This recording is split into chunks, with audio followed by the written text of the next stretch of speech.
All right, peace.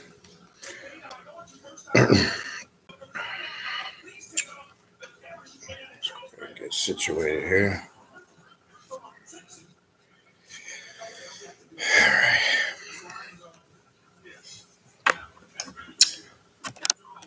All right. Get everything situated, set up here. Pick this up. Boom. And then we're gonna go ahead and get going. All right.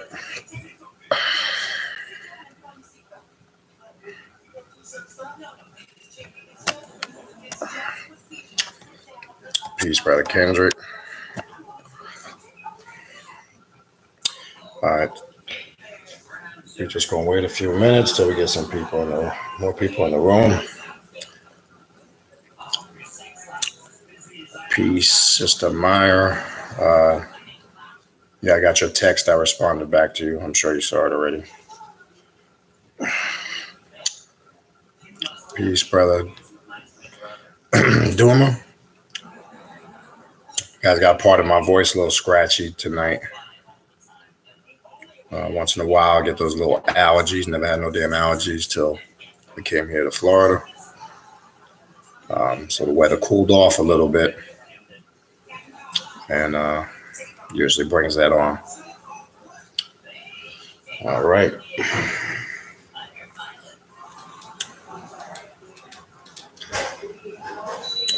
Peace, Brother Stepper. What's going on, bro? All right. Let's go wait another minute. Let's go through a couple quick announcements, and then we're going to go ahead and get going. Brother Gilberto, I responded to your email. I sent you 2 emails. I didn't hear back from you. Just want to make sure you got them. If you didn't, let me know. I'll resend them. That can happen. So just unless you hadn't had time to check yet, but I sent you, I think it was the other day, not yesterday, the day before, I responded back to your email. So check your email if you haven't. All right. All right, so real quick before we start, just a couple quick announcements. I did send for the last time, I sent the flyer out for Friday's event sometime by tomorrow night. Peace, Sister Akua. Sometime. Okay, appreciate it, Gilberto. Sometime by tomorrow night, if you still are deciding if you are attending or not, you need to let us know by tomorrow night. Again, the reason for that is just so we can have a head count, make preparations, and know exactly who's coming so we can start on time. I did hear from a few of you, several of you. I do have you down as attending. So those I responded back to about attending on Friday. Like I said, I'm going to have up until Wednesday evening. What I was also thinking was because of tonight's subject, some stuff that's been going on, even though I said I wasn't going to put a flyer or an event out for it.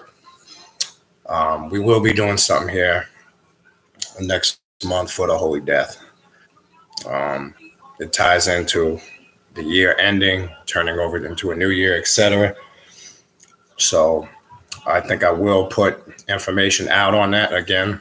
I do know it's, as I mentioned in the last video, I do know that's a rough month to travel. As I said last video, I know the airfares can be quite expensive because of the holidays. So I know the airlines jack the prices up. So, I'll put it out there, or it's something that we have planned locally on a private level. But because of the information, some of it I'm going to go through tonight. And actually, those of you that are taking the 6-week session, I know some of y'all took it a few in the summer, and a couple of you are taking it again in addition to new people. I will expound more on this.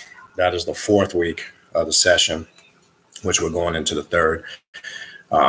And I'll expound more on this. That one deals with working with the spirits of the dead, activating those energies, doing ritualistic work in depth and detail, and how you can connect. I'm going to go into some of it tonight with the Holy Death, but I'm saying that to say this kind of sparked doing something next month, a ritual centered around the Holy Death. We did one last year. It's been a while, probably almost a year ago. We did do one working. Can't remember when it was. I'm going to say it was either late in the winter, early in the spring. I'm pretty sure it was somewhere around that time. I know some of y'all were there. So that's the plan moving forward. If you are interested in a reading or a consultation, again, I keep getting emails, even though I talk about it in the video. But let me be crystal clear in the video. Again, there is a difference between a consultation and a reading, okay? Consultation can be used for whatever you want to use it for. It can be a private one-on-one session, and you want to ask questions. You want to talk about a specific topic. So I'm going to get a little bit more detailed. You want to focus on a specific area in your life, be it relationships, finances, career, job. You can use it for whatever you want. There is no set format to it. So however you decide to use it, you pretty much dictate or control how you want to use it. I will exchange with you information that you could carry out yourself to work on those situations. That's how it works. This ain't no fucking, hocus pocus. If you actually carry out the work, you will get results, guaranteed. I guarantee that. You will get results if you carry out and do the work you're supposed to work. You will understand that once you get involved in that process. Spiritual reading is contacting the spirits. It is, I'm going to keep this as simple as I can. It is just what it sounds like. We work with whatever spirits come through in your reading. Spirits of the dead can come through, ancestral spirits, different archetypes or energies from other spiritual systems, because that's probably what you got going on around you. You'll get detailed information and guidance as far as what the communication and the messages are from those spirits, and whatever work you have to carry out. Again, as I said, the process I use, I show you and I explain to you what's going on, why, and what you need to do. Now, I say this too, with all due respect, I couldn't give a shit if you do it or not. I'm not going to front, because I'm not going to lose any sleep over it. My job is just to communicate the information.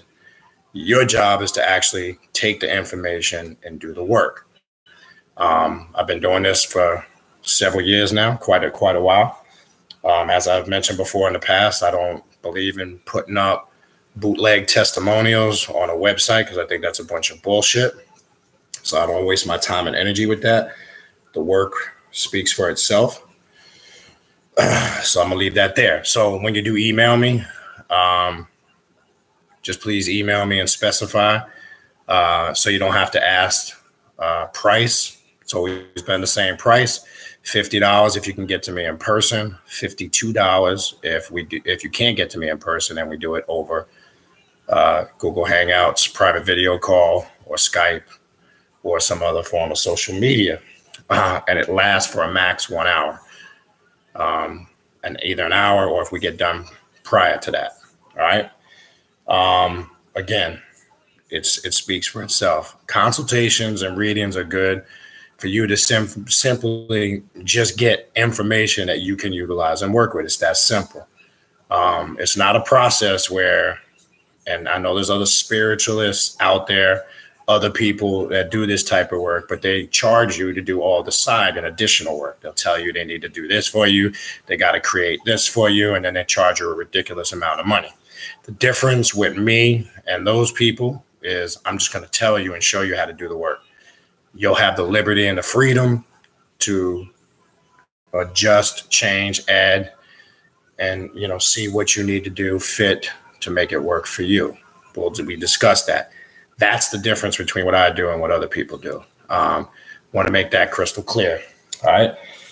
Also, some people have sent me emails. even though I do the 6-week session on the classes, so what I'm going to start doing is in between the 6-week sessions, on the weekends, I'll give people the opportunity, because they have asked, to sign up for one session or one class. I will pick a particular topic, and we will have a workshop, a one-day workshop on it, kind of like we do the private sessions now.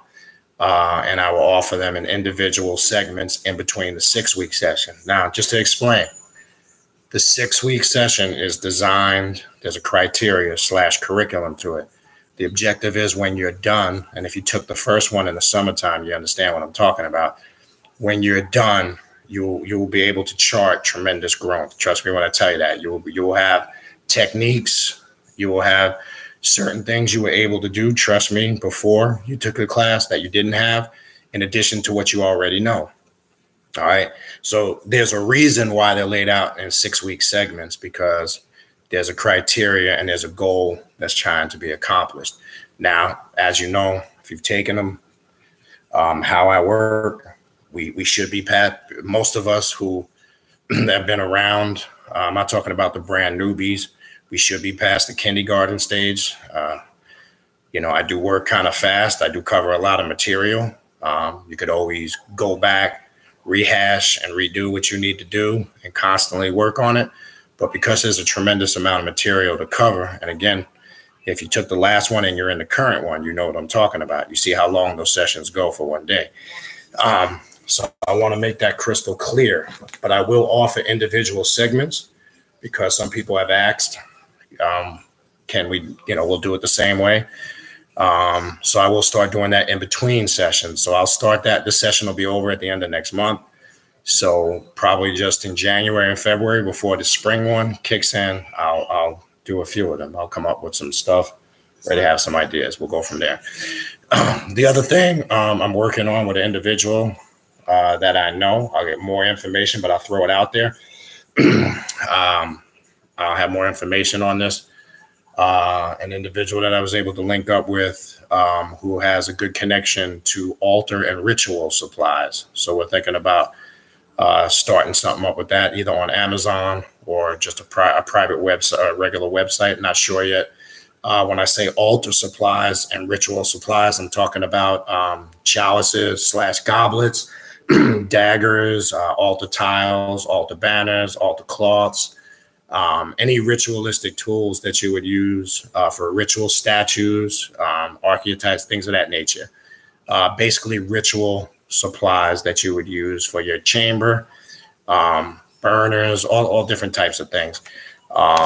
Because obviously I know that's a need. Obviously there are websites out there that do carry it and sell it. But we're trying to put something together a little more in depth and detail, more geared, to what we do, the work that we do and the rituals that we do. All right. All right. I think I covered enough of that. You guys get the point.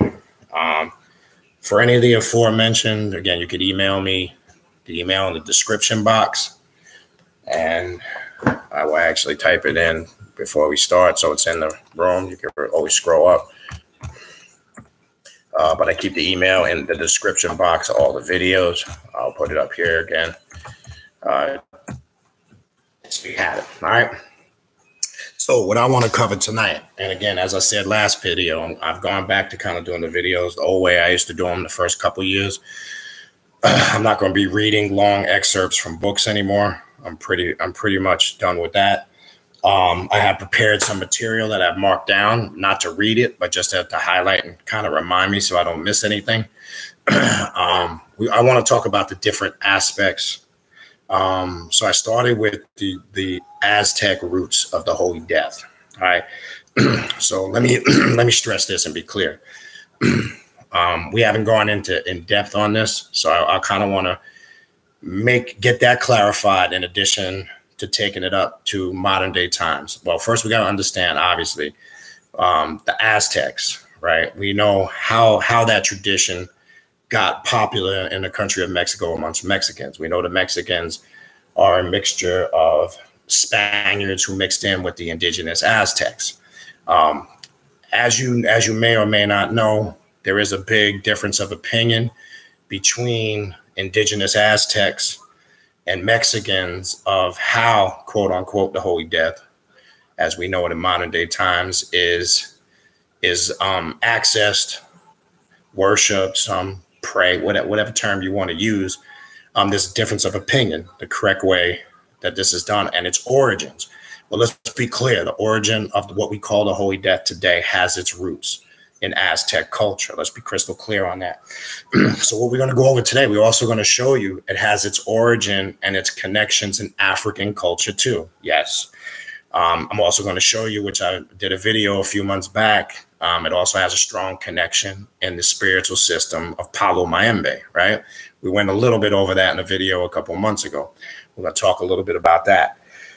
Then we're going to talk about the different aspects of the Holy Death. Obviously, if you're out on the market and you are searching for artifacts, statues, relics, ritualistic stuff in relation to the Holy Death, you can see there's a wide range of them, especially with the statues in itself. You see white ones, red ones, black ones, and one that's a 7-colored one. We're gonna kind of get into that because there's a significance in that and the colors, etc. And then we're gonna also talk about some of the rituals. A couple of them. We're not gonna be able to get into in depth on all of them. I want to focus on a couple of things that I had highlighted. All right. So first and foremost, let's go to the Aztec roots. Just want to look at some of my notes that I highlighted here. Again, I'm not going to be reading. And then I'm going to give you a couple of references that you can, again, you could do the reading on your own for the sake of time. I just think that kills too much time and kind of kills the flow of the class. All right. And also the Day of the Dead, which is very important. Okay. That ritual of the Day of the Dead goes back to an ancient Aztec ritual that they performed every year for the goddess of the underworld. Okay. Some of y'all may or may not be familiar with it. Pronounced M-I-C-T, Mictlan is the name of the realm of the underworld, right? When you do the research, okay? The actual Day of the Dead that's celebrated. Now this came obviously later on. Mexico in the 1500s is when they started. You know, most people trace it to what we know as modern day Day of the Dead. All right.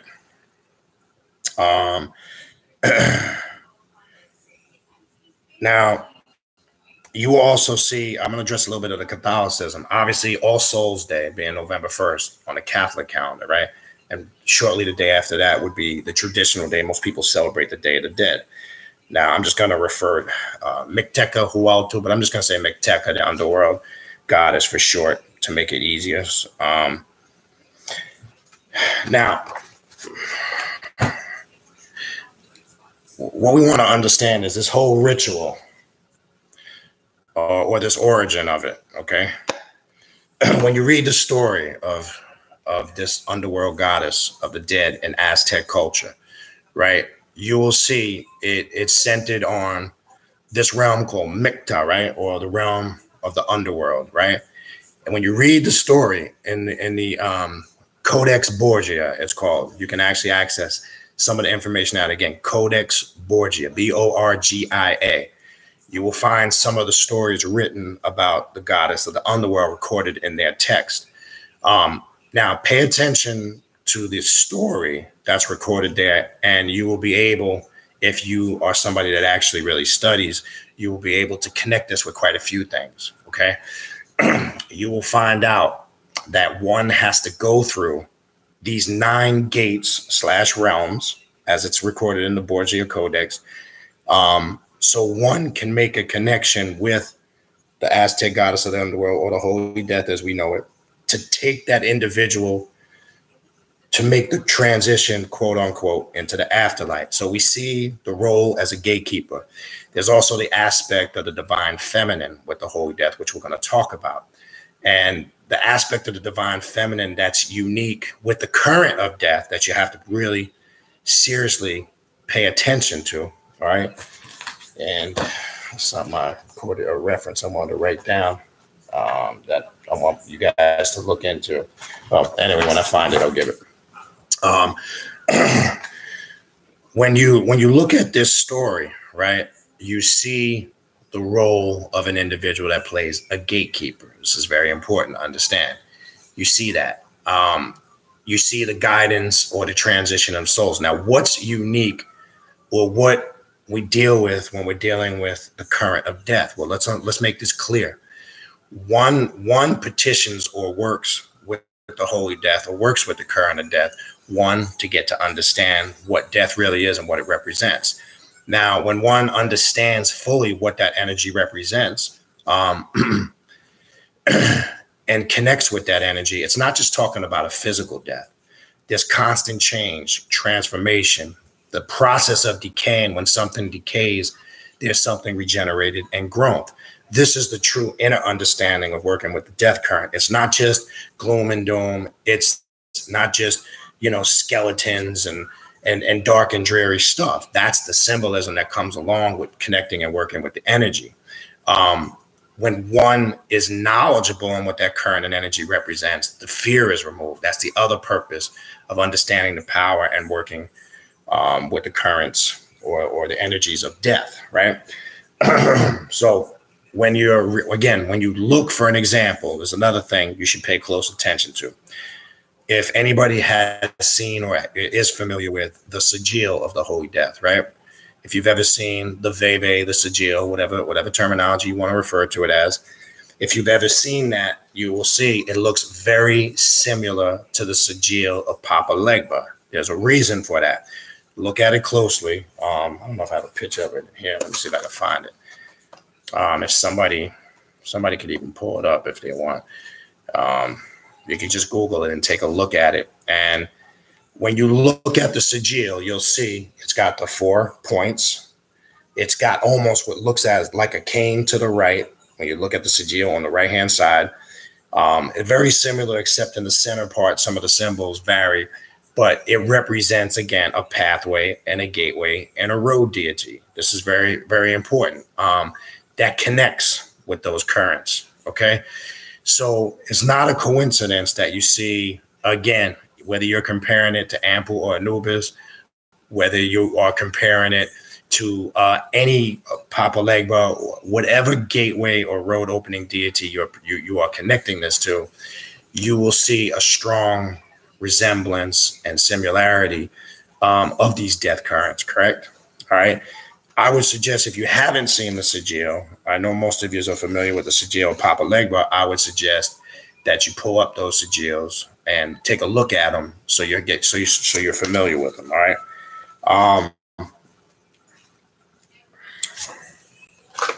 Hold on one second.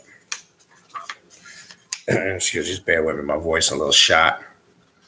The 7 aspects. I'm going to go into some of the different aspects too of what the Holy Death represents. All right.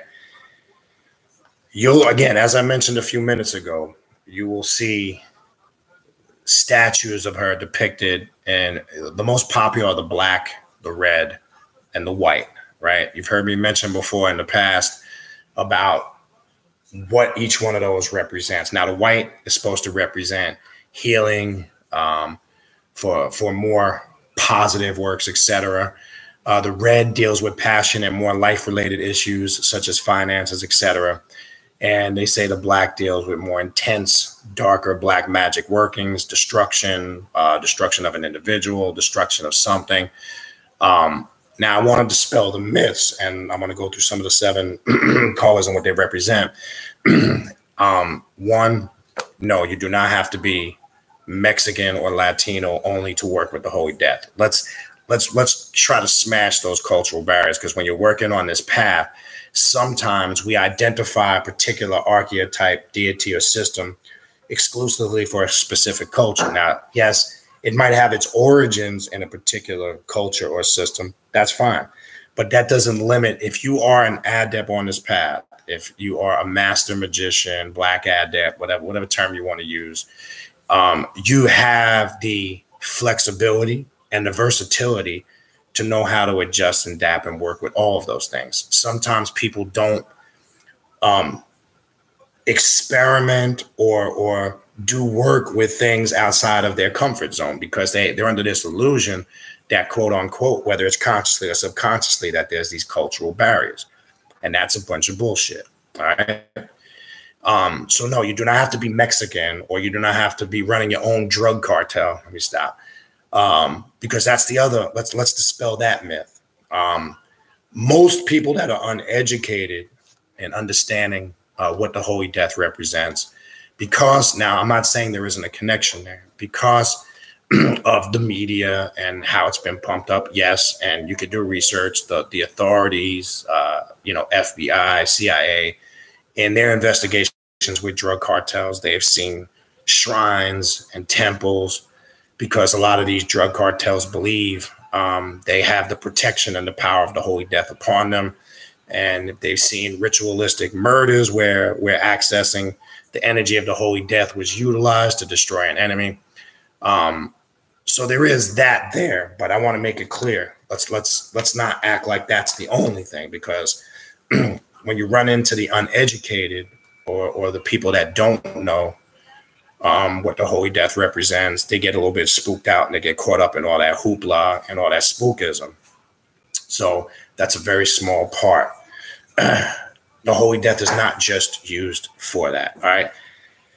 What I do want to go through is the 7-colored one that you see. Now, there's also a connection. All right.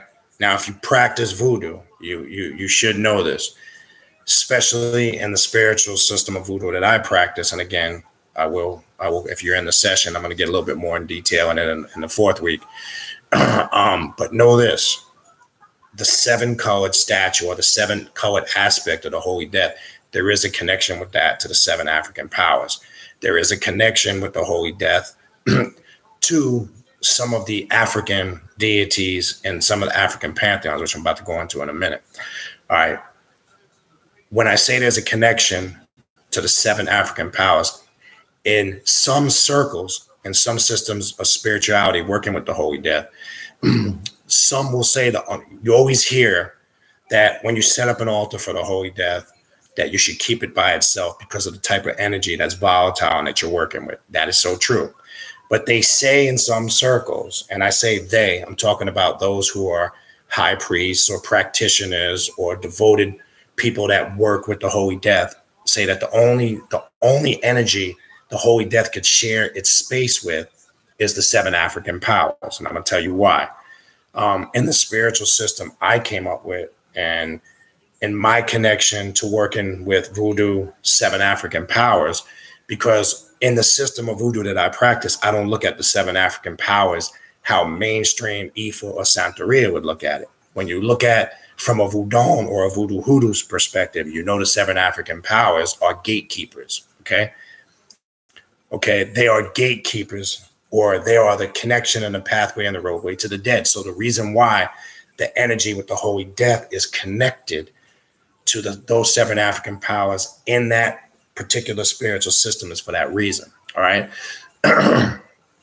Now, when you look at Centella Nindoki, right, or who some call Yansa or Oya, right, there is a lot of traditions, spiritual systems, information documented that there's a strong connection with the Holy Death. And I'll use the main aspect that most people are familiar with, Oya, because of her connection with the dead and the cemeteries. There's an aspect of that that's true.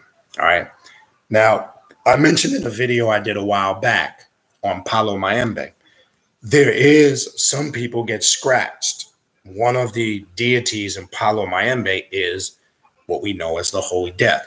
Now, it's rare. You won't probably find too many people that were fully initiated into the mysteries of the Holy Death.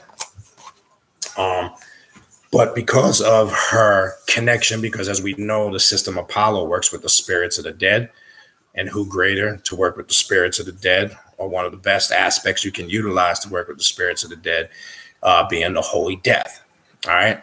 So there is connections you will see in all of those systems. And again, I'm trying to show you this and present this so we get out of our mind that it's just dealing with modern day connection to Catholicism, because on the surface, to people who are uneducated to the holy death, the first thing that their mind wanders to is to Mexicans and Catholicism in modern day Mexico. That's the more recent aspect that most people are familiar with. So I want to make that clear.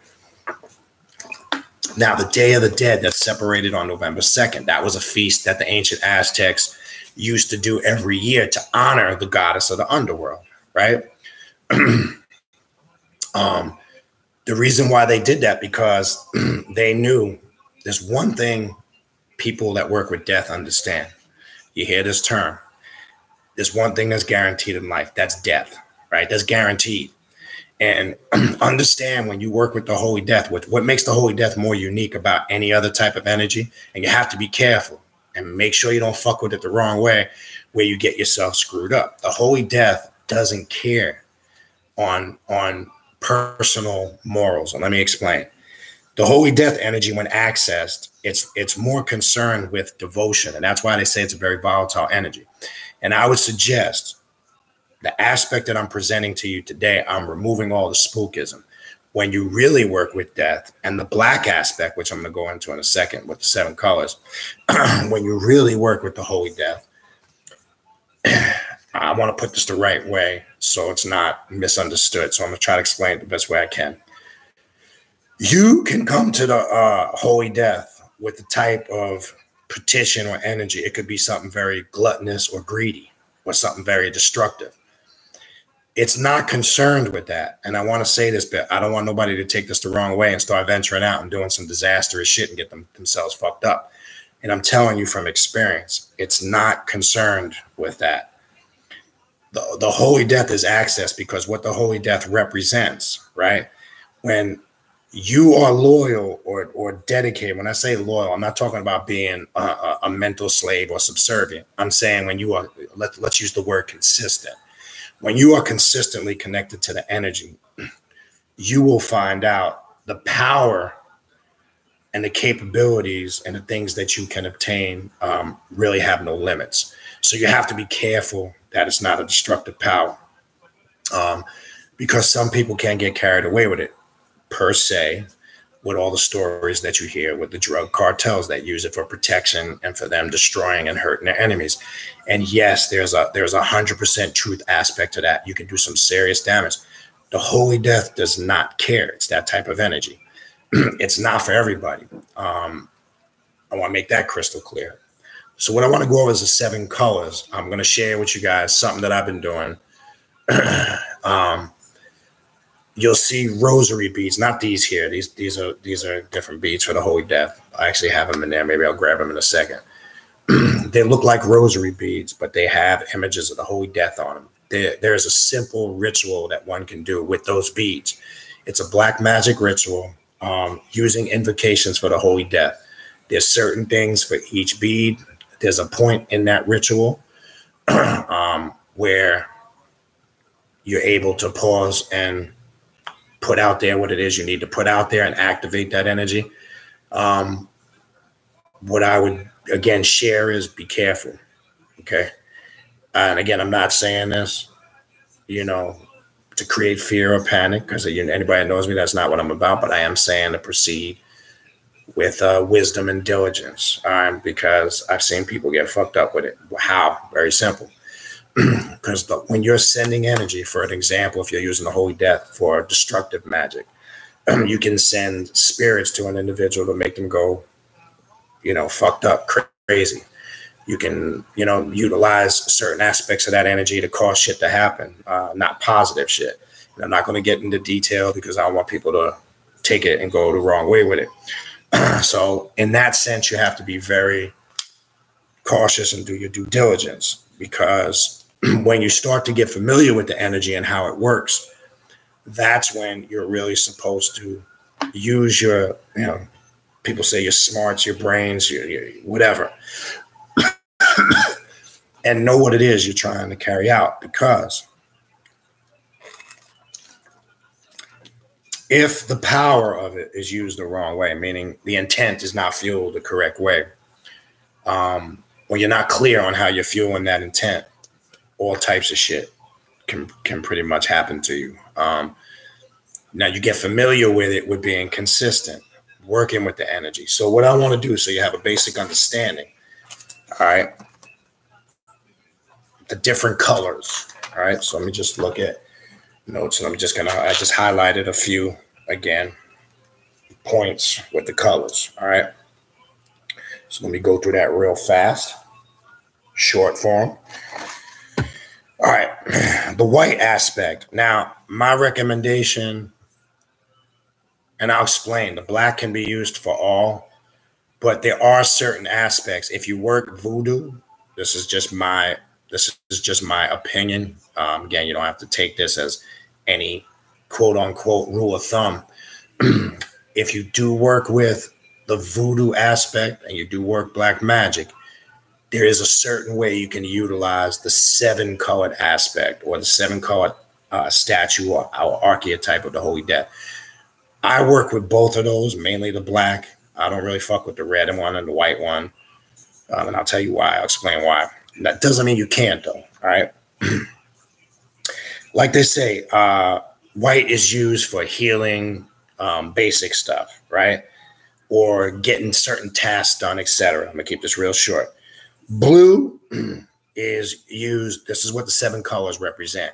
And I'm breaking this down or giving you the brief definitions to show you, if you're doing magic and you're working some form of black magic, the colors will help you identify and dictate what areas of magic you can work in using that aspect. We're talking about an aspect, which is a very, one aspect of energy of working with the death current and what it represents when working with this particular archetype. Okay. The blue, again, can deal with business, partnerships, relationships, wisdom, all of those things. Green, justice, ethics, law, not money. See, most people would think money, but it's not. Deals with a lot of stuff if you're working on legal issues, law issues, anything in the criminal justice system. If you got a pending case, that's the color, or that's where you would do some ritualistic black magic in connection to that. Now, the green aspect works in depth with physical and mental illness. So there is an aspect of healing in those particular departments, physical and mental illness. All right. Gold, that's the aspect you will work with Santa Muerte with money. Now, you've heard me say in many videos in the past, when I do money magic rituals to open doors for finances, I use gold candles. I don't use the green. Not that I've never used the green, all right, in candle magic, but I found gold to be very more efficient. Now, you will also see, if you Google or pull up statues of the Holy Death, there is one particular gold statue, and you will see it's the Holy Death gold, and it has like money pinned to her. That's a particular aspect some people will use just to work with the Holy Death for money and finances. To kind of confirm what I'm saying here with the gold, some of you probably have seen that symbol. Now, you will also see that for an example, you will see that same statue, and you will see what looks like a Latino Mexican figure sitting in her lap, right? That's who they call Jesus Malverde, right? They say in the modern day Mexican tradition, that was the son of the Holy Death, right? Now, that's more tradition. Some of you will see that statue. Again, you've probably seen it where she's hovering over him and he's kind of sitting in her lap. That is the statue or the image a lot of the drug cartels will use because they feel like there's a connection to that in relationship to what they're doing, which I'm not going to get into that in detail. There is. Now, when you go back into the Aztec story, right, as it's recorded in the Borgia Codex, you will also find as recorded, that there's a story in there that the Holy Death, when you approach the underworld, that she's breastfeeding a child, right? You will see that she's actually feeding the child blood. That's what's represented there. Now, the blood obviously represents the life. There's a connection with that. Again, I would suggest, if you are not familiar with it, because to me, it's not talked about enough. We talk about the modern day aspects of the Holy Death, which is great, but I don't think we get into depth to its African origins and indigenous Aztec origins of it. It's important that we know that, because now how I work with it, I incorporate all of it. I incorporate some of those indigenous aspects from the ancient Aztecs.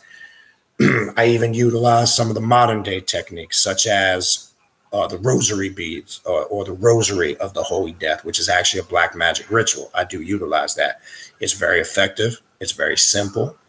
It's not complicated. I'm going to grab those in a second when I get to that point and show you how that works. All right. That's the gold. The red. Red deals simply with works of sex. If you want to do sex magic with the Holy Death, if you lust after something or somebody, now I want to be clear on this. Be very careful when working with this. For an example, if it's just somebody you desire, right, that you just want sex with, I want to make that clear. Make sure you're clear in your petition, because if you're not, that might be an individual that gets stuck to you like a magnet. So I'm going to put it as simple as I can. If you just want to fuck, that's the best way I can put it. Make sure you're clear in your petition that I just want to fuck that person. I'm not even going to sugarcoat it for you. I'm just going to keep it 100% for you. If you're trying to say, working with the red aspect of lust and passion with the Holy Death, if you are trying to, because she deals strongly with that too. Now, here's a lot of similarities too you will see with what we know as Kali, right? You'll see a lot of similarities there. That also being a gatekeeper to the dead. So if it's an individual you just lust after and say you're using the red aspect for sex magic or sex purposes, you need to be crystal clear on that. If you're trying to permanently get somebody under your wing, then that's different. All I'm saying is be clear in your petition when you're doing your magical work if it's for sex purposes. Because remember, one aspect or an aspect of the Holy Death is she has a strong energy with people that work in that particular field, be it prostitutes, strippers, people who kind of live on the cusp of society. She tends to work very quick for them. Now, let me say this. She tends to work quick, period. Okay? Let me just make it clear. Period. And I noticed the similarity in the abrupt energy that she brings quick is very similar that you hear me talk in the past about Kali. Very similar. So that's why I'm saying be careful. And I say be careful not to spook you out, but be careful and be aware of that, because the energy and the abruptness can be very tumultuous. It can be very intense. The shit don't play. It's the best way I can describe it. All right. You could also use the red aspect in relationships to repair a relationship. So let's look at the flip side out of just sex and fucking and sex magic and all that good shit. But you can also use it to repair a broken relationship, activating the red aspect and what it represents. I want to be clear with that. Now, purple, you'll see also on that statue. There's a connection also with the Holy Death. And when you look in voodoo, Maman Brigette, right? Baron Samedi's wife. Because there's a strong similarity into how she works and how Maman Brigette works. Again, if you understand the voodoo aspect and you work with both, you'll know what I'm talking about. In that aspect of the Holy Death, she's represented as a gatekeeper. I'm going to get a little bit more into detail with that with the black. But you can utilize that, and some will burn purple candles for her. This can be utilized to open pathways and roadways to magic. You could use it in a simple basic candle magic ritual. The purple aspect or the energy is utilized to open those gates and utilize the Holy Death in the form of a gatekeeper, kind of like Papa Legba. When you ask Papa Legba to open the gates when you're petitioning him in a voodoo ritual, right? Black. All right. This is probably the most important aspect. And this is what inspires me to work with the Holy Death. All right.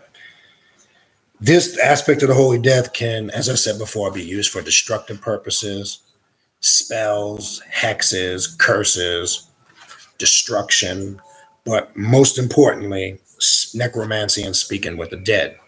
The black aspect is utilized to make that connection with the dead.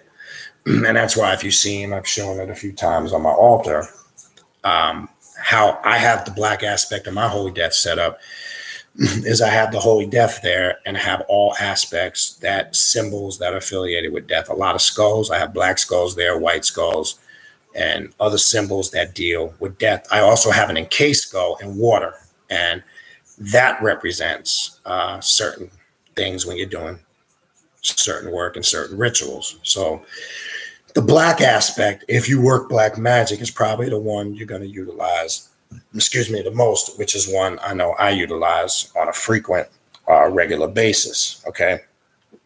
Now, it's very simple. And I'm saying this because when you see all these different aspects, how do you choose the right color or aspect to work with? I'm just throwing those aspects out there because it's up to you, the individual, to make that determination. How do you make that determination? Well, real simple. Analyze what's going on in your life and what areas do you need to work on? Because remember, there's things that are constantly evolving and changing around us at all times. So what's going on today may not be the same that's going on tomorrow, may not be the same that's going on 3 weeks from now. But I can tell you why it's a unique archetype. And I love working with archetypes or deities that are diverse and can be utilized for multiple purposes, whereas some deities, they're used just for specific things, right? The holy death is broken into so many different fragments. When you understand the energy, it can basically be utilized for anything, literally anything, okay? I use it probably more in a black magic, left-hand path, quote unquote, aspect of it than I do anything else. Again, even though you heard me say it's entirely up to you, I would suggest you educate yourself on how that works. Now, a book I would suggest to you is this book here. Some of the key points that I marked down, what I'm discussing tonight, is by Tracy Rowland. It's Santa Muerte, the Holy Death. There's different works in here, rituals, things that you can go over and take your time. Now, one thing I also wanted to touch on is the divine feminine, right? And then I'm going to go into, what they call the Rosary of the Holy Death, but removing the religion. Now, the reason why the death current is the divine feminine is because the divine feminine is the only energy that creates order out of chaos. Let me say that again. The divine feminine energy, when working with the death current, and this is why you've heard me say for a while now, most of the powerful archetypes that I work with are feminine. And I'm telling you that. I don't give a shit what anybody says. Being a man, I'm not stuck up on this. Oh, no, because, some men will feel like they have to automatically connect with masculine on the surface deities because it makes them more of a man. Kali the same way. The reason why is because empathy, knowing how to connect, that motherly nature, when you look at it from two ways, it's not just the more submissive type of motherly nature, it's the more educated, intuitive. That's what the divine feminine represents. So when you connect that, it's all boils back to being able, or that divine feminine energy is what enables us when we're working on this path and working with this current to make order out of chaos. So that's why the Holy Death also represents that divine feminine energy. That's a fact. When working with the black aspect, I will say this, it will open up many doors, many portholes. Now, again, I could tell you what I've utilized it. I've utilized it very successfully for business and finances. I'm not going to get into personal things that I work because that's not the point. Look, the point of this path period, let me take these off, is to get results. I don't give a shit. If it's not getting results, it's a waste of your fucking time. You will also understand. And I want to make this crystal clear, right? The problem that happens with some of us, right? We got these poor man's and poor woman's mentality in the conscious community. I remember somebody had asked, this comes up a few times. I used to hear this back in the day. Knowledge is supposed to be free. We've all heard that, right? Yeah, knowledge is supposed to be free. When you're able to obtain that knowledge, you understand, then it becomes free. Let me explain. Anybody that's doing anything, okay, first and foremost, we used to have this. I remember back in the day when we used to sell books and stuff. You always get the motherfucker that walks up to the table and trying to hustle you for a discount. See, that's the mentality we had. Majority of us, I'm not saying it's by fault, but a lot of us had that broke mentality because most people were broke. Let's keep it real. So they're always looking for some hustle or some discount. Well, one thing I've learned over the years, that's a poor man's mentality. Now, as far as what I do, and I've always said this for years, if you ain't willing to, and this ain't a sales pitch, I just want to make this crystal clear.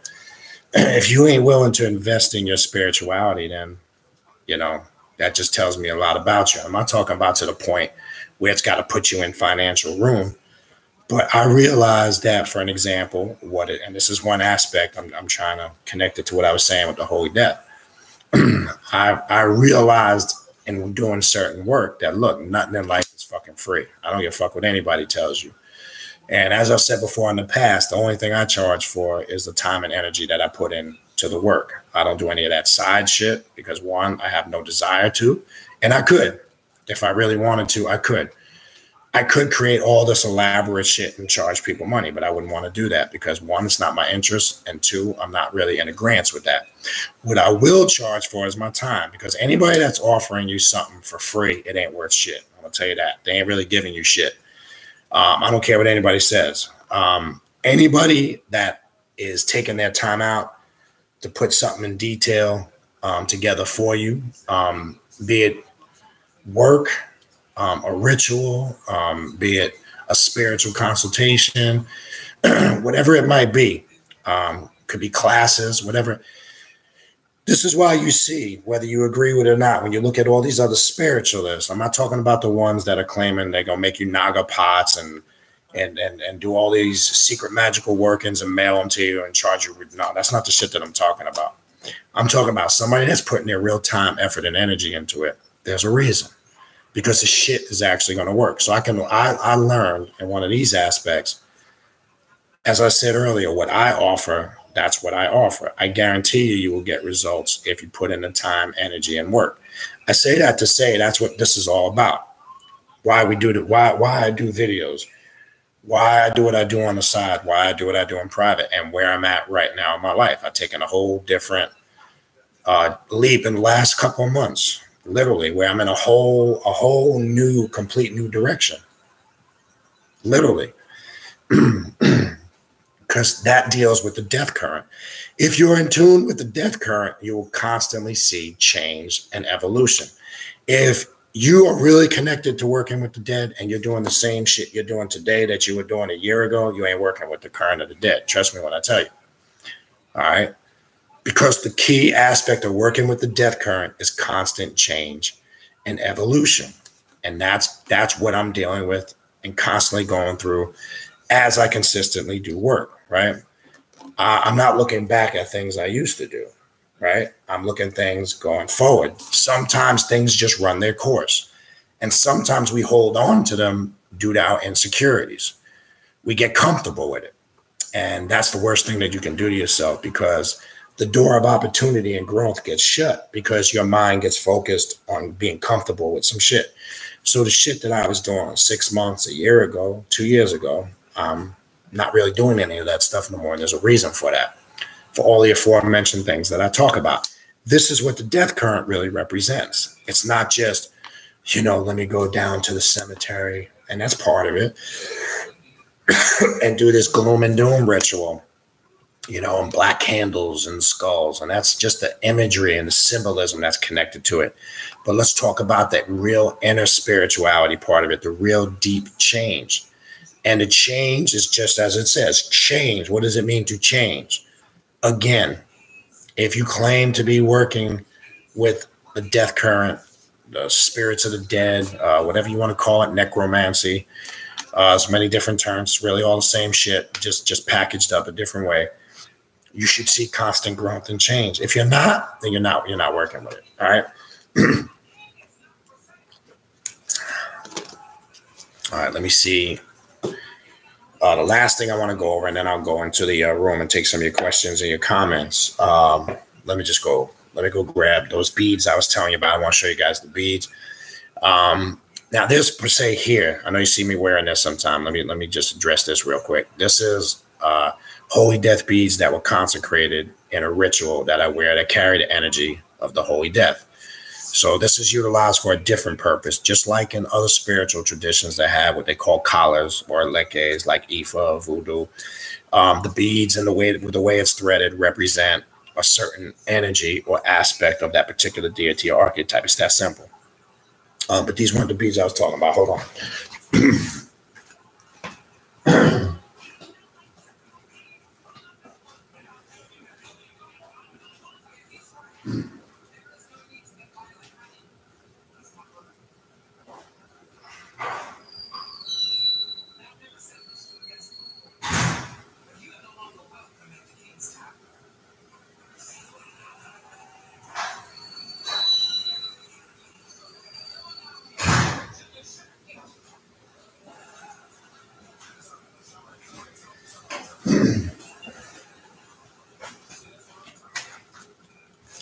All right. Now, when I explain this, I want to be crystal clear on this, and I want people to spook out because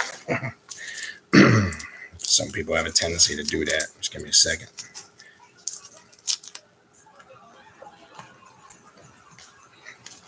All right. This is what I was talking about earlier. Now, the actual ritual you can find in that book that I put up there earlier.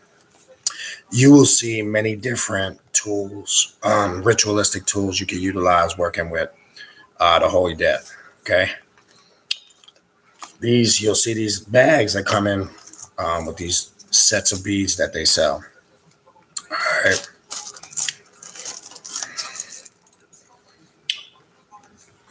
All right. You'll see they look something like this. You'll see there's different variations, but similarly, it kind of looks like a rosary, for an example, right? It's not utilized the same way. You will see in that particular ritual, you'll see the image here, right? The aspect of death. There's a certain invocation that's done on that. All right. You will see, I'm trying to show you if you can see it. Hold on. You see how it has the 1 space 2. Then there's like a globe. I don't know if you can see it there. You will see 3, and then in sections of 10 space.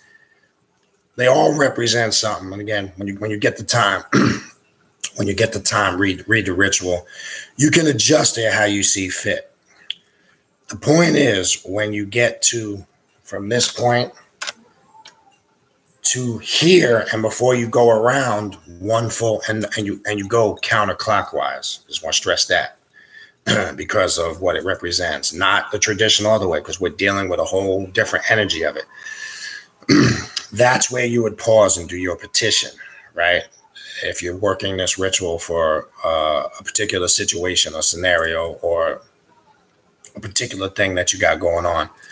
Now, why I'm bringing this up, because this is one aspect of the holy death that I use with making. There's a thing they call making pacts with the spirits, right? You've heard this in different circles, right?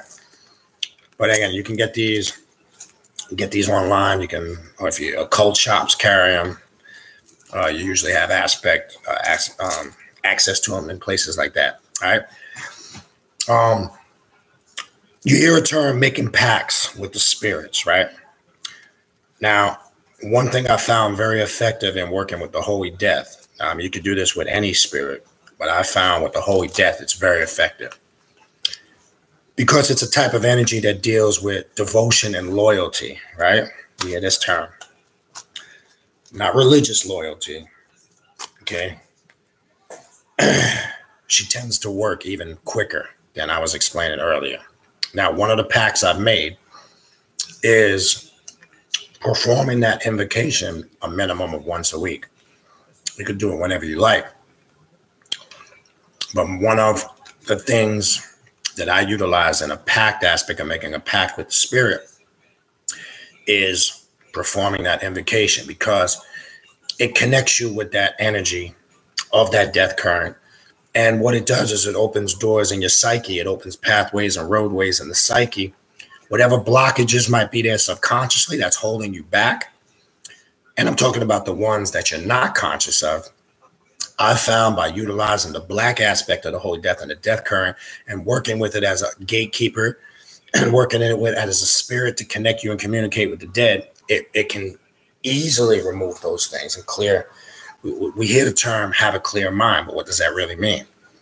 Well, there's a lot of shit up here that we have not put into perspective that we're not conscious of. I'm not talking about the shit we're conscious of, right? Because on the surface, the average person is going to say, oh, no, I'm straight. I'm fully aware. That's usually an individual that has to make that statement isn't fully aware. Because if you're making that statement, you're really not taking the time to really think of what is affecting you that you're not conscious of. What do I mean by that? Well, real simple. We always talk about regularly dealing with your quote unquote, you always hear me say dealing with your bullshit, dealing with your trauma, dealing with all the excess baggage that you've accumulated over the years. I'm talking about your mental and emotional bullshit. Now, most people on the surface, again, would like to think they're past that. Oh, no. What I mean, some people are still suffering the effects from a bad relationship or an emotional breakup, right? Some people are still suffering traumatic effects from financial loss. Some people are still suffering the effects from mommy daddy issues, and it filters into their current life that they're dealing with now. Some people are still suffering traumas from being bullied as a kid. Say you were one of them kids that was bullied, or you got in the fights all the time, or you had the opportunity back in high school to take the winning shot in the game and you failed. And something so dramatic as that, or even something so long ago as that, people don't realize how impactful that affects the psyche of the subconscious mind. Because that what can happen is that can create the energy of failure in an individual, because they might think they failed at that moment, and it just means they failed at that moment, but they carry it with them. It stays in the memory bank, and it's only accessed subconsciously when they set out to carry out certain tasks and challenges and get things done and be productive. And they don't realize that ever since that moment, if they're reflected, they failed at everything in their life. Everything they set out to do, they failed. They don't know why, but they set out to fail because they don't think that that had something to do with it, and it had a lot to do with it. I'm trying to give you examples because when you access the death current, it brings that awareness, okay? It brings all of those things to the surface. And when you access that and you're open to that awareness, now you know what direction to go into. And again, not just with the holy death, but how you carry out your ritualistic work. Because the question is this: if I'm on this path, what is it I should be doing, when, and how? Right? That's a great question. Well, you should be answering that question. Nobody should answer that question for you, because the only one that should know the answer to that question, or who knows what they need, should be you. I'm not saying somebody can't assist and help you with finding that out, but when it's all said and done, at the end of the day, you should be the one going, all right, yeah, I got a lot of bad personal family relationships. I need to do some work on that. I need to be a better parent to my son or daughter, right? Maybe I need to spend some energy and time working on that. My money is not right? Why isn't your money right? So how I would sit down and plan a ritual is I would have to look at some of the decisions I've made, maybe in the last 6 months or a year. Why, some people have this problem with they get money in one hand, poof, it goes right out the other hand, right? That's an inconsistency that you're not addressing up here. Sometimes it could be so minor as just bad spending habits. You understand? It could be so simple as you have no self-control and discipline when you're out and about, that you're an impulsive spender, right? It could just be basic shit, right? Sometimes it's that, but sometimes it's not. Sometimes you might recognize it and say, yeah, I catch myself. I see myself, dishing out money that I don't have. And I know when I'm doing it at the time, but it still doesn't stop me from doing it. That's something that's not right up here. You understand? So you got to look at both. You got to look at it from both aspects. You can't just look at it for what it is on the surface, because 99.9% of the time it never is what it is on the surface. All right. Just some, key points. All right. All right. So what I'm going to do now is, and I hope you got some questions on this stuff. So if you got some holy death questions, working with it, or if you have something connected to it, feel free to type in and we'll go over it. All right.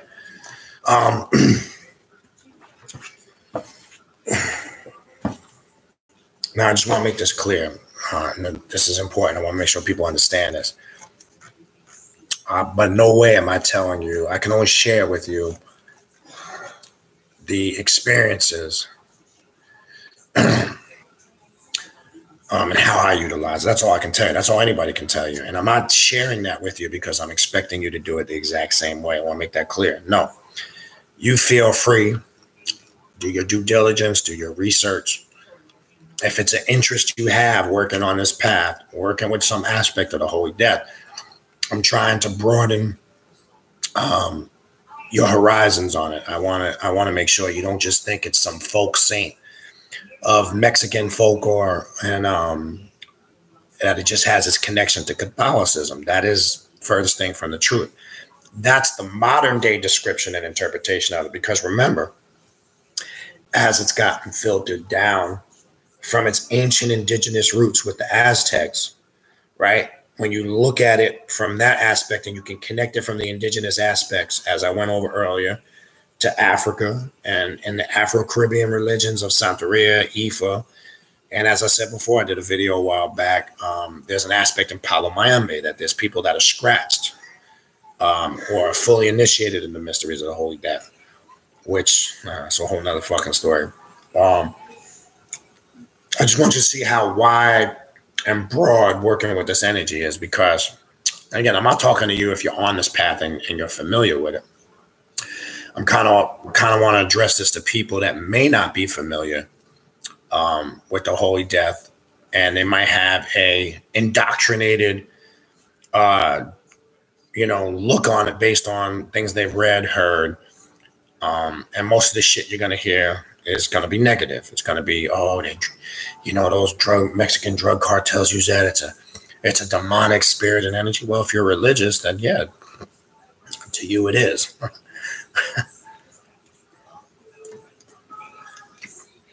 All right, so all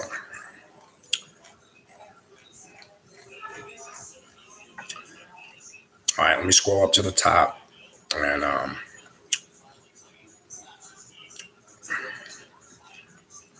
right, so Gilberto, you did get my email. All right, appreciate it. All right. All right, I'm looking for some questions, people.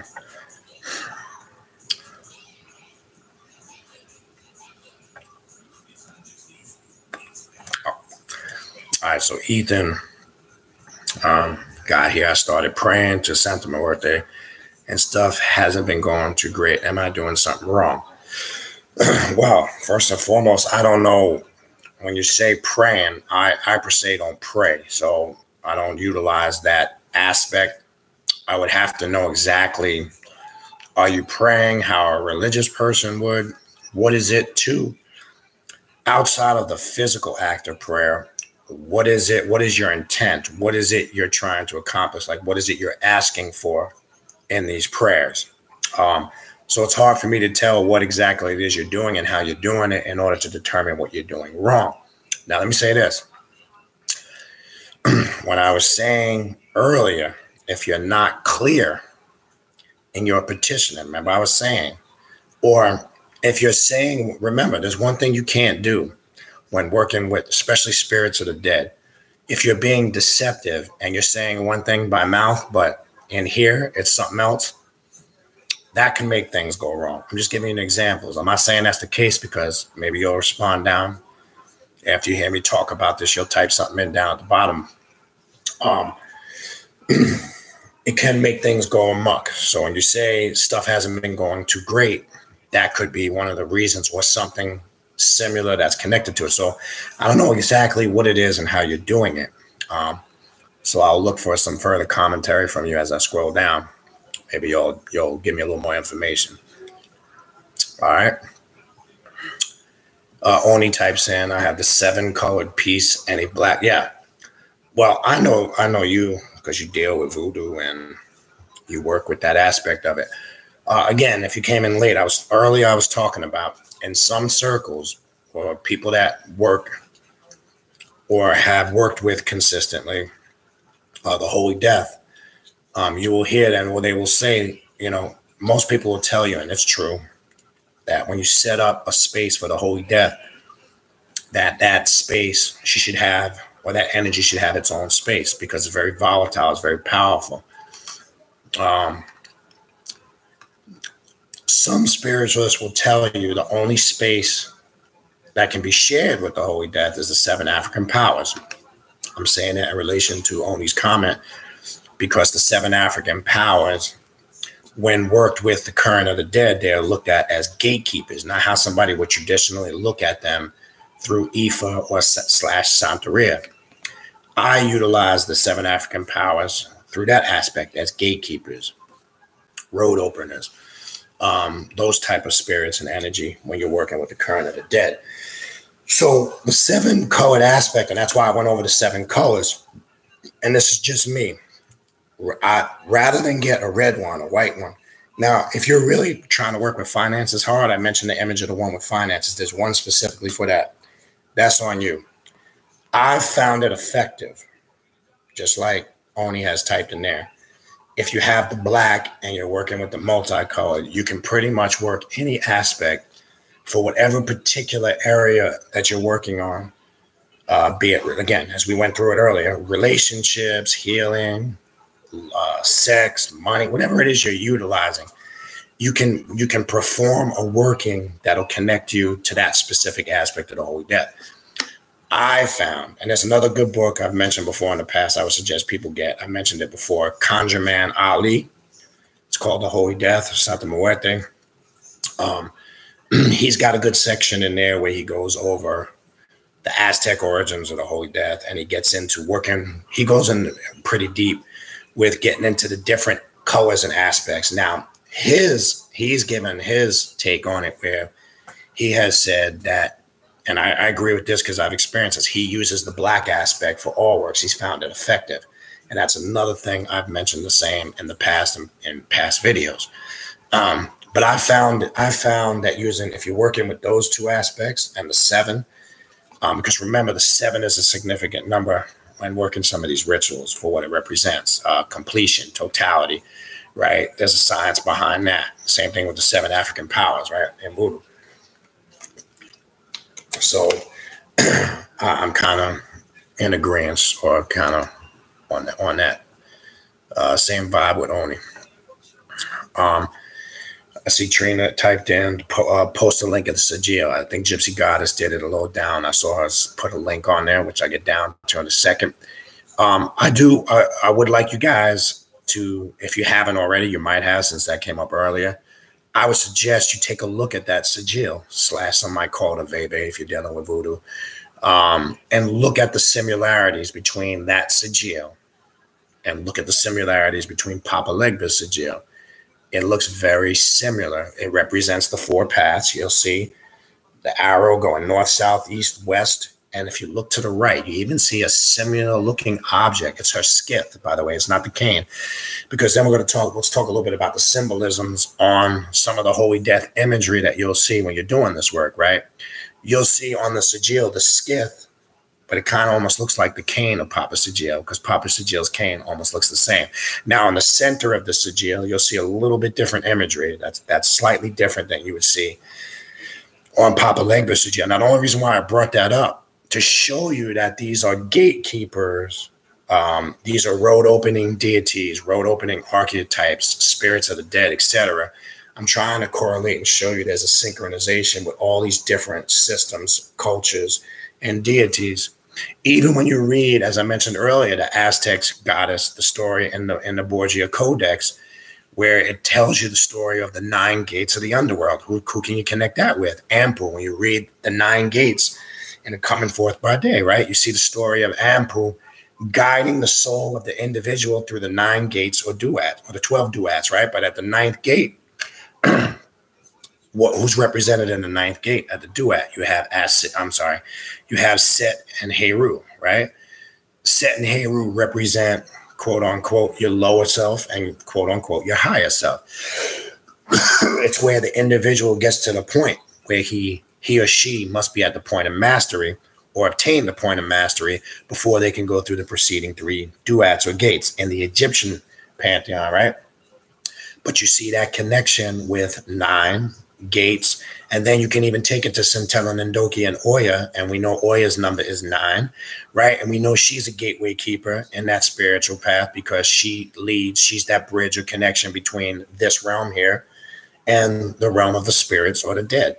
This is not a coincidence. And when you read that story of the Aztec goddess of the underworld, which I think gets lost when we deal with the modern folklore aspect of it through Catholicism in modern day Mexico, we lose the essence and the origin of really where this energy comes from. And that's why I said earlier, you don't have to be Mexican or Latino to work with the Holy Death. There's another myth. Most people think in certain cultures, because a spiritual practice or system became preeminent or popular in that culture, don't mean that you don't have access or the ability to work with it. If you know what the fuck you're doing, you can work with anything you want to work with, period. All right? All right.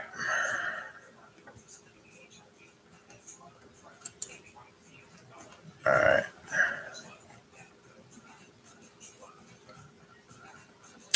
So Oni had typed in, just like Calfu in Vudon, you'll get your ass handed to you with him at the crossroads at 3 a.m. Yeah, what I was talking about earlier, that's why I said, and that's why I'm doing this video, because, again, people set out to work with these volatile energies, but they haven't done their due diligence because they're looking for a quick fix. They're looking for something to happen super fast. They want to just carry something out, but this ain't right, and the intent ain't right. And that could cause things to go amok. Take your due diligence. When I say your due diligence, one, if you don't know what you're doing, how can your intent be clear? What I'm saying, if you're not familiar and aware with what you're doing and you're carrying out specific ritualistic work, how can you get results? If this ain't clear and this ain't right here, it's just not going to work. It's point blank. So Kalfu, so I talked a little bit about him, I think last week, I can't remember. No, I'm sorry, that was on Saturday, my bad. As you know, Kalfu represents the brother of Papa Legba, or some say his twin. He represents the destructive aspect of Papa Legba. The aspect of Kalfu is very similar to the energy, or working with the energy or the black aspect of the Holy Death. Very similar, where they can be very volatile. They can be used for destructive purposes. So you got to really be clear on that. Now, again, I would suggest if you're doing magic in any of those areas, which is part of this path, I'm not going to sugarcoat it, it is. If you make sure you know, one, that you're in the right, two, if you're not in the right and you still make the decision to carry it out, understand what possibly comes along with that. That's on you. And as long as you're clear on that, then that's on you. All right. All right, Gilberto types in, Gilberto Martinez. So would you say, instead of trying to get something bad to happen to someone who has wronged you, you just ask for justice to be measured out as the energy sees fit? That's a great aspect to utilize, and that's what I utilize. That would be a perfect way of explaining, or the best way to approach getting the outcome. Now, there's two ways to look at it. If it's something where maybe it's a situation that's causing problems for you, then I would use something like that. But if I know somebody had set out to do bodily harm or physically cause harm to you, I'd have no mercy on that motherfucker. That's just me. Having said this, I want to make this clear, okay? If you're a person that's constantly got to do magic or works of destruction, then there's something off with you. I'm talking about if you're doing it constantly, there's something wrong with you. There's something you're not doing right. I'm not talking about where there's going to be times here and there. Like I said, I can count on one hand in the 20 plus years that I probably had to utilize something very intense or destructive like that. But if you're somebody that's got to do that all the time, you need to really look within yourself. Something's not right about you per se, or some type of energy you're sending out that's causing that to happen to you all the time. But, and I know I shifted a little bit, but to your question, Gilberto, yes, if it's something that wasn't life-threatening, but could be something that's a nuisance, something that's a continual problem, something that's causing you strife, that's the way I would approach it. That is a good perspective, in my opinion, from experience. That's good methodology of how I would approach it working in regards to the way you described it. So I think that would be one. And I'm glad you put that out there, because that's what I'm saying. You heard me say in the past many times before you set out to do a working / ritual, that's where your planning comes in. What is your intent? What is your purpose? What is it you're trying to accomplish as you set out to do this ritual? If that's not clear, if you're going into it still uncertain, still unsure, not crystal clear, you're going to have problems. I can tell you. All right.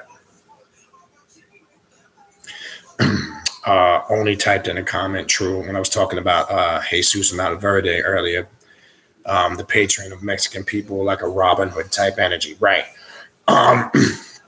Again, I mentioned earlier, if you Google statues of the Holy Dead, you will see some statues. You'll see an image of a Mexican Latino looking man sitting in the lap of the Holy Death. And you'll see the Holy Death behind him with her hands up, right? Well, they believe in that tradition, and this is just a tradition. This is not a fact, okay? And this is why you'll see it utilized, or that image or aspect utilized a lot by those cartels, because they believe that that is the son of the Holy Death. So it's venerated as a folk or a folk type of saint, okay? You can, again, find Jesus Malverde in many of the voodoo traditions, utilized, etc. But there is a specific image / statue that you will see of that archetype. Now, again, what's more important to focus on, let me give you an example, how somebody could take that and utilize it and adjust it to how they see fit and how they want it to work. Well, you can be the representative figure as being that son or that direct link. And that could be a focal point or energy that you could utilize. If you're going to make a pact, say for an example, maybe you want to utilize that image to make a pact as, look, because of what the image represents, you're utilizing that to make a direct, more intense personal connection with the Holy Dead, as opposed to maybe just working with it on, in some of the more traditional or simple ways. I'm just saying. So there's a way you could take something, adjust it, and utilize it, to suit where it's going to work for whatever particular working that you're trying to do. But you will see that image too. All right. I guess that when hold on. I guess when Gypsy Goddess typed in the link, it didn't show it. If you Google up, I just unlocked the link. She had put a link in there. If you Google up, you could see it and access it for some reason. Sometimes, like I say, YouTube, anything that they detect that might not be straight, they just kind of screen it. I don't know why, but it's up. If you scroll up, just scroll up to the top of the chat. Well, not to top, but somewhere in the beginning, and you'll see the link. It's right up there. You'll see the Veve.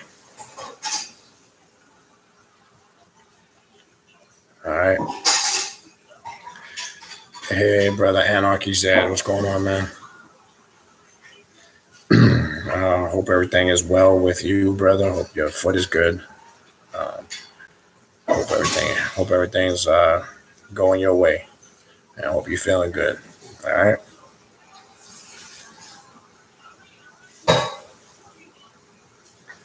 All right.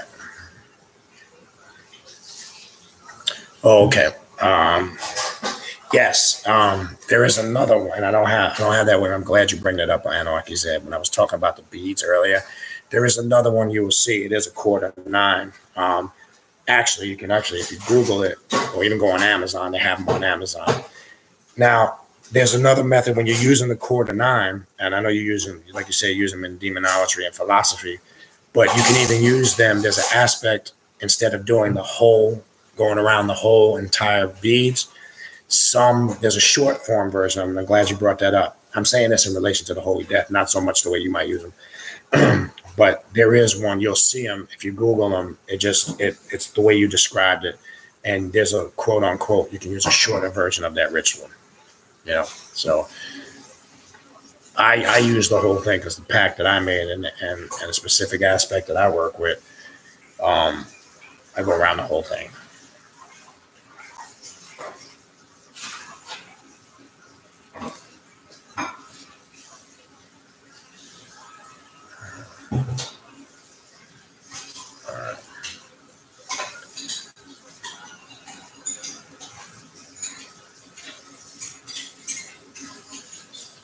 Looking for questions more so than comments. All right.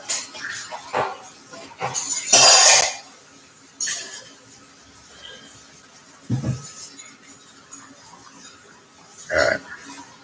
Yeah, I don't know you're talking about. Yeah, like you say, since you got sick, and that's understandable.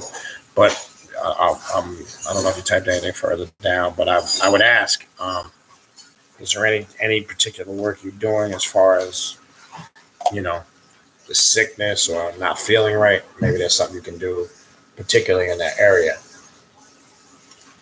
And I get it, because I do have an idea as from what you described, what you deal with or have dealt with in relationship to that. So I know that definitely can be an issue, especially when, moving forward. I'm sure it affects your concentration, your motivation, and effort and energy. I'm sure that has a huge effect. But I'm not sure if you're doing any particular work to maybe work on that aspect. You can even send me an email, some stuff I can send you.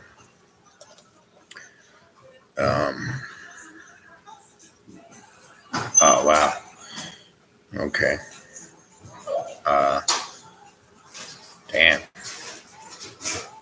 I just saw what you typed. I know that was a little while ago.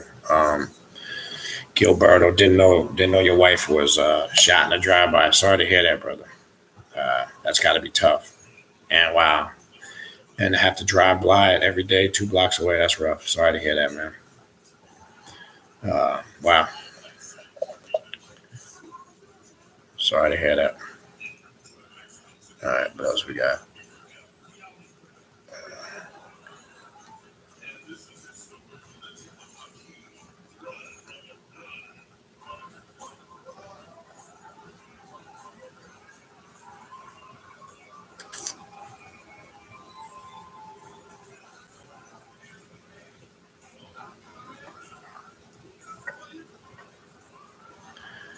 All right. When he types in Santa Muerte to me is like whether you like it or not. Taking it. Yeah, well, that's what I meant when I was talking about earlier.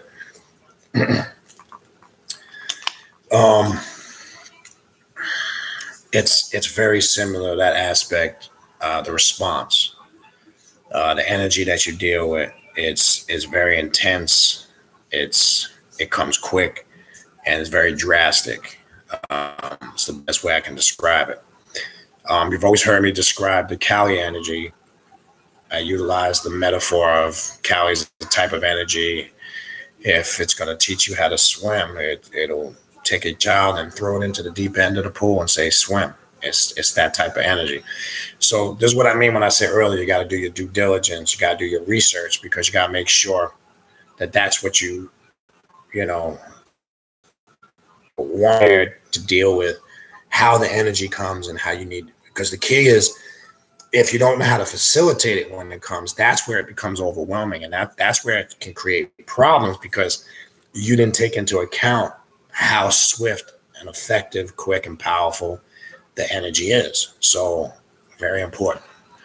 So yes, it's a good observation. This is a good question by Gypsy Goddess. When invoking, do you ever use her Aztec root goddess name? Do you feel it makes a difference even with statues? It's personal. I'm going to say this. It's all entirely up to you. If you feel within yourself it's going to create more power, energy, and enhance the ritual, yes. Have I utilized the name? I have.